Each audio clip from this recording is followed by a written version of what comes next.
Assalamualaikum warahmatullahi wabarakatuh. Saya Ahmad Lutfi Rizky dari kelas 10 TKRA.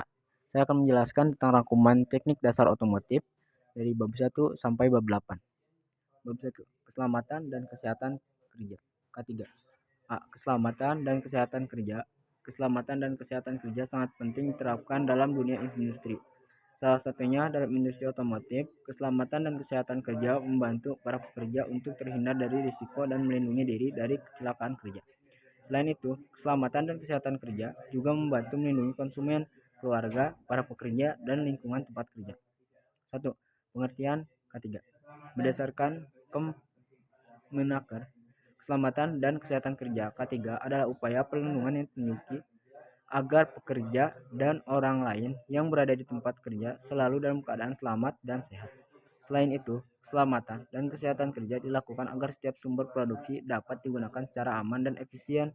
Sementara itu, Undang-Undang Ketenagakerjaan No. 13 Tahun 2003 Pasal 87 menyatakan bahwa setiap perusahaan wajib menerapkan sistem manajemen keselamatan dan kesehatan kerja yang terintegrasi dengan sistem manajemen perusahaan. Berdasarkan peraturan dan perundang-undangan tersebut, dapat disimpulkan bahwa setiap pekerja harus memiliki jaminan keselamatan dalam bekerja.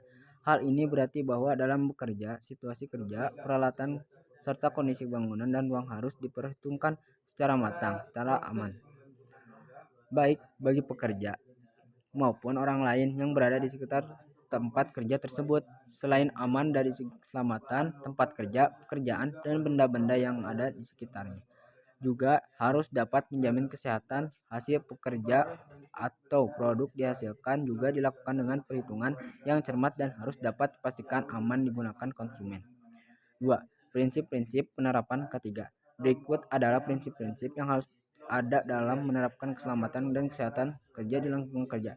A. Pekerja menggunakan alat pelindungan diri APD sesuai dengan pekerjaan yang dilakukan, seperti baju kerja, masker, sarung tangan, sepatu kerja, menutup rambut, helm keselamatan, rompi keselamatan, dan menutup telinga. Bab 2. Mesin konversi energi dan ingin. A. Mesin konversi energi. Energi merupakan suatu kemampuan melakukan pekerjaan, usaha, atau kemampuan melakukan perubahan. Kemampuan tersebut dapat diukur melalui waktu dan besarnya usaha yang telah dilakukan. Sebagai contoh, suatu kendaraan dapat bergerak karena adanya energi yang menyebabkan dapat berpindah dari posisi A ke posisi B. Energi tersebut berasal dari mesin yang dapat mengubah energi panas, listrik, air, atau energi lainnya menjadi gerak atau kerja. Mesin konversi energi adalah alat yang berfungsi mengubah energi ke bentuk energi lain untuk menghasilkan suatu usaha sehingga dapat dimanfaatkan oleh manusia. Contoh dari mesin ini adalah mesin kendaraan, baik mesin diesel maupun mesin bensin.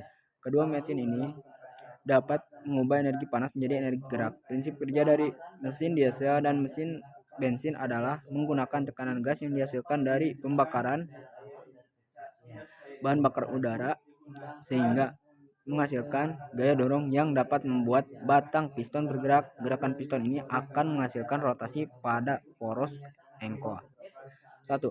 Prinsip dan cara kerja mesin konversi energi. Prinsip kerja dengan mengubah suatu energi menjadi energi dalam bentuk lain. Proses pengubahan energi tersebut salah satunya terjadi pada proses pembakaran. Proses pembakaran dalam mesin membuat mesin dapat bekerja dan menggerakkan suatu benda. Pada mesin konversi energi diesel, bahan bakar pada mesin adalah solar, sedangkan bahan bakar pada mesin bensin adalah bensin. Pembakaran pada mesin diesel dapat terjadi karena adanya proses tekanan kompresi yang tinggi dan disemprotkan bahan bakar dengan tekanan tertentu sehingga terjadi pembakaran. Sementara itu, pembakaran pada mesin bensin selain adanya kompresi campuran antara udara dan bahan bakar, pembakaran dapat terjadi karena adanya percikan bunga api dan percikan bunga api ini menghasilkan dari sebuah gaya listrik besar yang ditekankan pada celah busi. Selanjutnya, busi akan menghasilkan sebuah percikan api untuk memulai pembakaran. 2. Klasifikasi mesin konversi energi.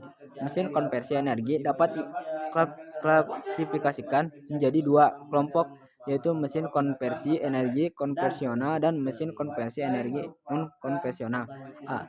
Mesin konversi energi konvensional. Mesin konversi energi konvensional adalah mesin yang konversi energi yang berasal dari sumber energi yang tidak dapat diperbarui atau terbatas jumlahnya, seperti minyak bumi. Contoh mesin konversi energi konvensional adalah motor bakar dan motor listrik. Bab 3. Proses dasar bentukan logam.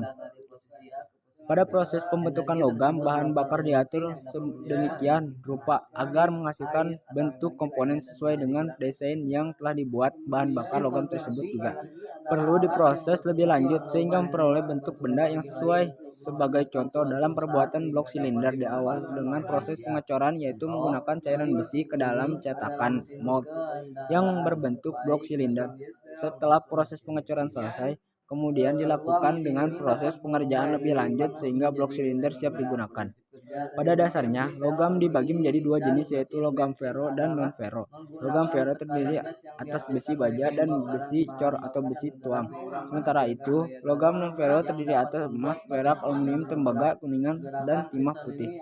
Pada bab ini, akan lebih banyak materi yang membahas tentang pembentukan logam ferro. A. Proses pengecoran. Casting. Pengecoran adalah proses pembentukan logam dengan menuangkan cairan logam ke dalam cetakan sehingga cairan tersebut kering dan membentuk suatu komponen yang diinginkan. Dalam proses pengecoran logam dibutuhkan suatu alat yang disebut tanur atau tungku pembakaran furnace. Alat ini berfungsi meleburkan logam menjadi cairan yang kemudian dituangkan ke dalam cetakan mold untuk membentukkan logam sesuai dengan desain yang telah dibuat. Prinsip kerja proses pengecoran adalah logam dicairkan pada temperatur tertentu, kemudian dituangkan ke dalam suatu cetakan. Logam yang dicairkan dapat ditambah bahan lain sebagai campuran, aluminium, titanium, atau krom untuk mendapatkan sifat-sifat komponen yang sesuai dengan harapan. 1. Jenis-jenis tanur dapur tinggi. Tanur dapur tinggi merupakan dapur untuk mengolah biji besi menjadi logam besi. Tanur tinggi memiliki konstruksi berupa silinder yang terbuat dari besi atau baja dengan ketinggian mencapai 30 m. Dapur ini sering disebut sebagai dapur tinggi karena ukurannya yang cukup tinggi. Bab 4. Cara penggunaan OMM, Operation and Maintenance Manual, Service Manual, dan Partbook. A. Pemeliharaan kendaraan bermotor. Pemeliharaan maintenance merupakan tindakan yang bertujuan menjaga sesuai agar tetap berfungsi dengan baik dan memperbaikinya apabila terjadi kerusakan dalam bidang otomotif. Pemeliharaan dan dilakukan untuk menjaga komponen-komponen kendaraan agar tetap dalam keadaan optimal dan memperbaiki komponen-komponen tersebut. Apabila terjadi kerusakan sehingga kembali berfungsi secara normal, pemeliharaan ini umumnya dilakukan secara berkala sesuai dengan jadwal yang dianjurkan oleh pabrikan yang memproduksi kendaraan tersebut. Hal ini bertujuan untuk menjaga serta meningkatkan keamanan dan keselamatan pengguna kendaraan, memperpanjang umur pakai kendaraan, serta dapat menghemat biaya operasional kendaraan. 1. Konsep pemeliharaan kendaraan bermotor. Kendaraan bermotor yang digunakan secara terus-menerus akan menyebabkan kinerja mesin dan komponen-komponen lainnya menjadi menurun. Kondisi yang semakin menurun ini apabila tidak ditangani akan menyebabkan terjadinya kerusakan. Oleh karena itu, untuk mencegah terjadinya kerusakan, dilakukanlah pemeliharaan secara berkala. Pemeliharaan secara berkala membuat penggunaan kendaraan menjadi lebih aman dan nyaman. Saat menggunakan kendaraannya, pemeliharaan berkala dapat dibedakan menjadi dua kategori, yaitu pemeliharaan terencana dan tidak terencana. A. Pemeliharaan terencana. Pemeliharaan terencana merupakan pemeliharaan yang telah dirancang secara sistematis. Pemeliharaan ini umumnya dilakukan berdasarkan waktu-waktu yang telah ditentukan sebelumnya. Selain itu, pemeliharaan ini juga dilakukan berdasarkan lama dan jauhnya suatu kendaraan digunakan untuk berkendara. Jadwal pemeliharaan berkala suatu produk dari pabrik satu dari segi model berkendara, peralatan, dan komponen mesinnya sama. Perbedaan tersebut disebabkan beberapa hal, seperti jenis mesin yang digunakan, yaitu mesin atau diesel, sistem bahan bakar yang digunakan, yaitu karburator atau injeksi, transmisi yang digunakan, yaitu manual atau otomatis, serta penyebab lainnya. B. Pemeliharaan tidak terencana. Pemeliharaan tidak terencana merupakan pemeliharaan yang dilakukan karena adanya kerusakan pada mesin atau komponen lainnya yang tidak diperkirakan sebelumnya. Kerusakan yang terjadi menyebabkan perlunya dilakukan pergantian atau penyetelan komponen agar berkendara dapat kembali berfungsi secara normal. Bab 5. Dasar-dasar sistem hidrolik dan pneumatik. A. Sistem hidrolik. Kata hidrolik berasal dari Yunani, yaitu hidro yang berarti air dan aulos yang berarti pipa. Oleh karena itu, hidrolik dapat diartikan sebagai sistem yang menyerapkan cairan, dan pipa di dalam sistemnya. Pengertian dari sistem hidrolik sendiri adalah suatu sistem yang menggunakan tenaga dan fluida cair sehingga daya yang dikeluarkan lebih besar dari daya awal. Cairan yang digunakan dalam sistem hidrolik harus memiliki kriteria sesuai kebutuhan peralatan yang digunakan sehingga dapat melakukan tugas dan fungsinya dengan baik. Adapun fungsi dari cairan hidrolik adalah sebagai berikut: meneruskan daya atau tekanan yang dihasilkan, melumasi bagian-bagian yang aktif bergerak, menginginkan temperatur komponen yang bergesekan menjadi bantalan jika terjadi hentakan tekanan pada setiap akhir langkah, mencegah terjadinya karat atau korosi, mengirimkan sinyal atau isyarat, menghanyutkan partikel-partikel kecil yang terlepas dari komponen. 1. Prinsip kerja sistem hidrolik. Prinsip kerja sistem hidrolik sama seperti hukum Pascal. Hukum Pascal menyatakan bahwa tekanan yang diberikan zat cair pada ruang tertutup akan diteruskan ke segala arah dengan sama besar. Gaya yang dihasilkan zat cair ini dapat digunakan untuk mengangkat beban suatu benda. Tekanan yang diberikan dapat berasal dari tenaga manusia ataupun mesin. Kekuatan tekanan dipengaruhi oleh beberapa hal, yaitu keakuratan rangkaian pompa, penggerakan pompa, dan beban yang akan diangkat. Berikut adalah rumus hukum Pascal yang digunakan dalam sistem hidrolik. Bab 6. Kelistrikan dan elektronika. Dasar kelistrikan.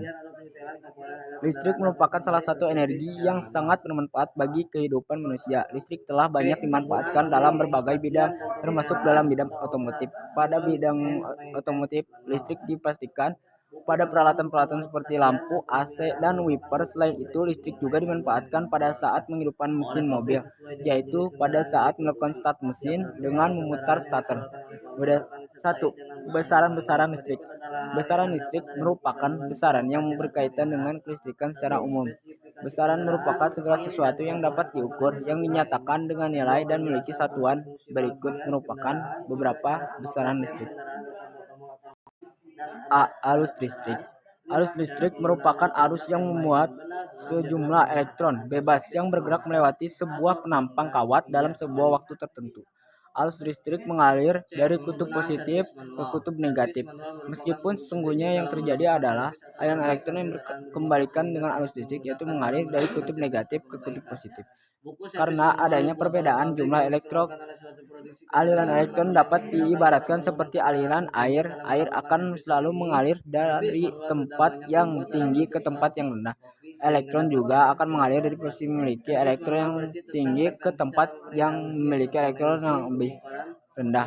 Arus listrik memiliki satuan ampere dan dapat diukur menggunakan amperemeter atau multimeter. Ampere merupakan satuan kuat arus listrik yang dapat memisahkan perak dan dari nitra murni dalam waktu 1 detik. Bab 7. Sistem kontrol dan sensor. Sistem kontrol. Sistem kontrol memegang peranan penting dalam perkembangan ilmu pengetahuan dan teknologi. Banyak aplikasi sistem kontrol yang membantu dan memudahkan pekerjaan manusia dalam berbagai bidang seperti bidang otomotif dan elektronika. Adanya sistem kontrol dapat meningkatkan efektivitas dan efisien suatu pekerjaan. 1. Pengertian sistem kontrol. Sistem kontrol merupakan suatu sistem pengendalian terhadap satu atau beberapa variabel sehingga variabel tersebut berada pada suatu nilai atau kondisi tertentu. Sistem kontrol di dunia otomotif merupakan suatu sistem yang dirancang pada suatu peralatan atau komponen otomotif. Sistem kontrol diharapkan mampu membuat kendaraan secara keseluruhan dapat berfungsi dengan baik, aman, dan nyaman. Untuk dikendarai, sistem kontrol secara umum terdiri atas 3 tahap, yaitu input, masukan, proses, dan output, keluaran. A. Input, masukan. Input merupakan masukan atau rangsangan yang didapat dari luar sistem Sebagai contoh di bidang otomotif yaitu sistem rem ABS anti-lock braking system. Pada sistem rem ABS terdapat sensor kecepatan roda yang dipasang pada roda kendaraan. Sensor ini berfungsi sebagai transducer yang akan mengubah besaran kuantitas menjadi besaran listrik yang dilahirkan ke electronic control unit. EQ adalah EQ akan memproses data dari sensor. Hasil data dari sensor oleh EQ akan diukur dan dikendalikan outputnya. EQ memerintahkan aktuator pada sistem rem ABS untuk mengukur tekanan minyak rem agar dinaikkan atau diturunkan sehingga sistem rem ABS dapat bekerja dengan baik.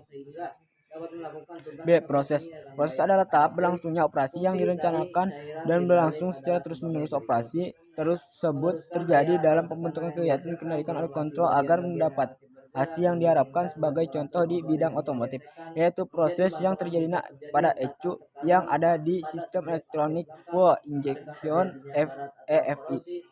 Output atau keluaran merupakan hasil keluaran dari proses dalam pembentuk apapun seperti energi kinetik dan energi panas. Contohnya hasil keluaran gas buang dari knalpot yang menunjukkan hasil di bawah atau di atas ambang batas yang diizinkan. Bab 8. Baterai. Baterai merupakan komponen yang penting pada sebuah kendaraan bermotor, khususnya mobil. Hal ini karena baterai berfungsi sebagai sumber energi untuk penghidupan mobil.